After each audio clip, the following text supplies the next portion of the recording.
Tiffin বানানো, রান্না করা, ঘর গোছানো এসবের মাঝেও আমি নিজেকে একদমই হারিয়ে ফেলিনি। আজ দেখাবো আমার ছোট ছোট সেলফ কেয়ার হ্যাবিট যা আমাকে সুস্থ সবল রাখতে খুবই সাহায্য করেছে। জানো তো, যদি তুমি ভালো না রাখো তাহলে তুমি অপরজনকেও ভালো রাখতে পারবে না। এর সব থেকে আগে উচিত নিজের খেয়াল রাখা। Hello everyone, welcome to my channel হলিবি। আজকের বারটা হচ্ছে বুধবার আর এখন ঘড়ির কাঁটাতে বাজে সকাল 8টা। জানো তো, অন্যদিন আমি 7:30টার দিকে উঠে যাই, কিন্তু আজকে একটু উঠতে লেট হয়ে গেছে। আমারও লেট হয়ে গেছে, তারও লেট হয়ে গেছে।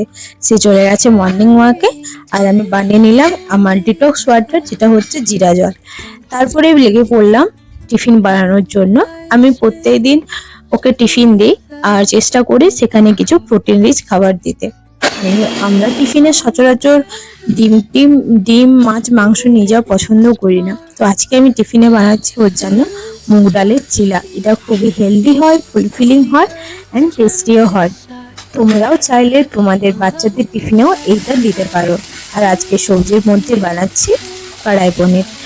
এখানে আমি অনেক কালারে ক্যাপসিকাম দিচ্ছি। আর আজকে ব্রেকফাস্টে বানাবো খুবই হেলদি একটা রেসিপি, যেটা আমি ব্যাঙ্গালোরে এসে শিখেছি। সেটা হচ্ছে আপ্পে বা পদ্দু চাই বলতে পারো। আর এটা হচ্ছে পনির টিক্কা, যেটা আমি রাত্রেবেলায় বানিয়ে করে রেখে দিই। এটাও হাই প্রোটিন একদম। তো সেও মর্নিং ওয়াক করে চলে এসছে। আর যেহেতু আমার বললাম না আজকে একটু আমার লেট হয়ে গেছে উঠতে, তাই সেও আমাকে একটু হেল্প করে দিচ্ছে কাটা বাটা করতে। এদিকে দেখতে দেখতে আমার টিফিন বানানো কমপ্লিট আর ওর জন্য লাঞ্চ বক্স প্যাক করা হয়ে গেল। প্রত্যেকদিন আমি চেষ্টা করি ব্রেকফাস্টটা একসঙ্গে করার, কারণ লাঞ্চটা তো একসঙ্গে হয় না। তাই চেষ্টা করি ব্রেকফাস্টটা একসঙ্গে করার। দুজনেই বসে গেলাম ব্রেকফাস্ট করতে। আর এখন ব্যাঙ্গালোরের ওয়েদারটা এতটাই ভালো হয়ে গেছে, আগে যেমন রোদ ছিল এখন ব্যাঙ্গালোরের ওয়েদারটা আবার আগের মতো ব্যাক করে গেছে। ও অফিস চলে যাওয়ার পর আমি রেডি হয়ে গেলাম আমার এক্সারসাইজের জন্য। খুব একটা বেশি এক্সারসাইজ আমি জানি না, ওই আমি টিভিতে চালিয়ে করে সেটা করি। আমি মেনলি যোগাটাই করি আর চেষ্টা করি প্রত্যেকদিন 10,000 অ্যাটলিস্ট স্টেপটা কমপ্লিট করার জন্য। তার কিছু ফ্রি হ্যান্ড এক্সারসাইজ আর কিছু যোগা প্রাণায়াম এগুলো করি। তো আগে এগুলো আমি কিছুই করতাম না, এগুলো বকে বকে আমার বরই আমাকে শিখিয়েছে। তো যাই হোক, স্নান টান করে চলে এলাম স্কিন কেয়ার করতে। স্কিন কেয়ার করাটা আমার মতে স্কিন কেয়ার করাটা খুবই দরকার। এতে তোমার স্কিনটা হেলদিও থাকে এবং গ্লোয়িংও হয়। রিসেন্টলি আমার একটা মুখে পিম্পল বেরিয়েছে, এখন আমি তোমাদেরকে সেটাই দেখাচ্ছি। আমার একটা পিম্পল বেরিয়েছে অ্যান্ড আমি একটা ড্রিঙ্ক খাই। তো বাইরে থেকে স্কিন কেয়ার করলে হবে না, তোমাকে ভেতর থেকেও স্কিনটাকে হেলদি রাখতে হবে। তার জন্য হেলদি কিছু খেতেও হবে।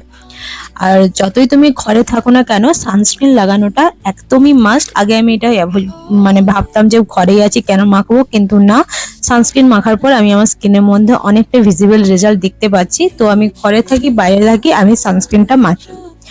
আর তোমরা কি করো যখন সিরামের কোনো ডেট এক্সপায়ার হয়ে যায়? আমার তো দেখো না, এই হাইফেনের সিরামটা কিনেছিলাম এবং এটা কিছুদিনের মধ্যে এক্সপায়ার হয়নি, বাট অক্সিডাইজ হয়ে গেল।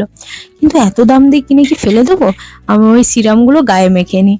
তোমরা যদি আমার স্কিন কেয়ার ভিডিও দেখতে চাও তো কমেন্ট করে জানাবে, আমি তোমাদেরকে আমার স্কিন কেয়ার ভিডিও অবশ্যই তোমাদের সঙ্গে শেয়ার করব।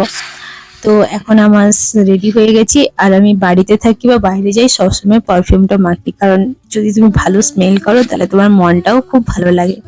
এটা অ্যাকচুয়ালি আমারই মনে হয়। তো এখানে আমি লাগাচ্ছি প্লামের বডি মিস্ট। এর স্মেলটা এতটাই ভালো কি আর বলবো। আর লাগিয়ে নিলাম lip balm. Skin care is done, now health care is important. এখন আমি কিছু একটা ড্রিঙ্কস নেবো যেটা স্কিনটাকে ক্লিয়ার করতে অ্যান্ড এই যে অ্যাকনিটাকে দূর করতে সাহায্য করবেন, হেয়ার ফল কমাবে। আমার প্রচণ্ড পরিমাণে হেয়ার ফল হচ্ছিল, সেটা একদমই কমে গেছে। চলো, প্রত্যেক দিন না হলেও সপ্তাহে অ্যাটলিস্ট 4 থেকে 5 দিন আমি এই ড্রিঙ্কটা খাওয়ার চেষ্টা করি। এখানে 2টো গ্লাস রেডি করলাম, একটা আমার জন্য একটা বাপনের জন্য। আর এখন আমি বানাবো লাঞ্চ। আজকে লাঞ্চে বানাবো আমার ফেভারিট লাউটার সাইজটা দেখো পুরো বেগুনের মতো। আর হচ্ছে 3 জনের জন্য ডিম সেদ্ধ, যেটা হচ্ছে 6টা। রান্না বান্না কমপ্লিট, এখন হচ্ছে সম্পূর্ণ মি টাইম।